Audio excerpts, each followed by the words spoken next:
Abot hanggang social media ang giyera ng Israel at Hamas. Sa online, nagpapasabog din daw ng maling impormasyon para mamanipula ang katotohanan. Nasa frontline ng balitang yan si Brian Basa. Palitan ng pagsabog, pagkitil ng buhay, at pamamayani ng takot. Ito ngayon ang laganap sa Israel at Palestine. Pero ang pag-atake, hindi lang sa lupa at himpapawid, maging sa internet, sumiklab na ang gera. Sa video, sinasabing yan daw ang mga helicopter ng Israel na pinasabog ng Hamas. Pero kuha lang pala ito sa isang video game. Heto pang isa, drama lang daw ang pagkamatay ng mga tao sa Gaza. Dumidilat daw kasi di umano ang bangkay. Pero yun pala, isa itong instructional course sa pagbuburol. Paliwanag ng isang security expert, ang mga ito ay tinatawag na cognitive warfare, kung saan layo ng isang panig na paniwalaan ang mga tao na sila ang tama.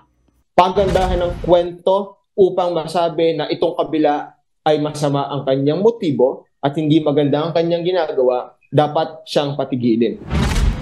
Dagdag pa ng isang tech expert, posibleng lumutang ng paulit-ulit sa social media feed ang kasinungalingan depende sa mga sinusubaybayan ng isang tao. Nasasamantala kasi ang algorithm ng isang social media platform.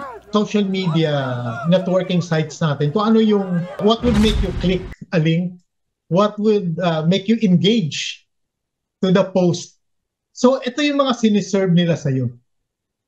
So ang mangyayari nito, marireinforce nito ang mga belief mo. Kaya kung ang Giorno at Profesor na si Danilo Araw ang tatanungin, hindi nagiging patas ang pagtingin sa Israel at Palestine. Kapansin-pansin na yung algoritmo talaga, lalo na ng Facebook, ay talagang pumapabor dun sa panig ng Israel at nade-demonize yung mga Palestino. Sa social media, talagang mahirap ma-assess yung yung virality ng isang post kasi kadalasan ang virality ay nakadepende lang dun sa pagmanipulate ng mga algorithm at hindi talaga truth-telling ang nangyayari.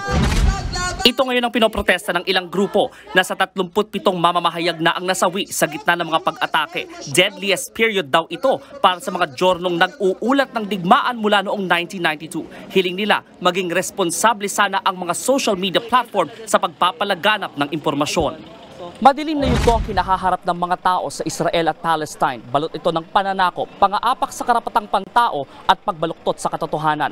Pero tulad ng mga kandilang ito na tumatanglaw sa gabi, buhay pa rin ang pag-asang lilitaw at magniningas ang katarungan at katwiran. Nagbabalita mula sa Frontline, Brian Basa, News 5. Mga kapatid, may Los Baños po. Huwag magpahuli sa mga balita at impormasyong dapat ninyong malaman. Para sa mas malawak na balitaan at diskusyon, mag-follow at mag-subscribe sa social media pages ng News 5.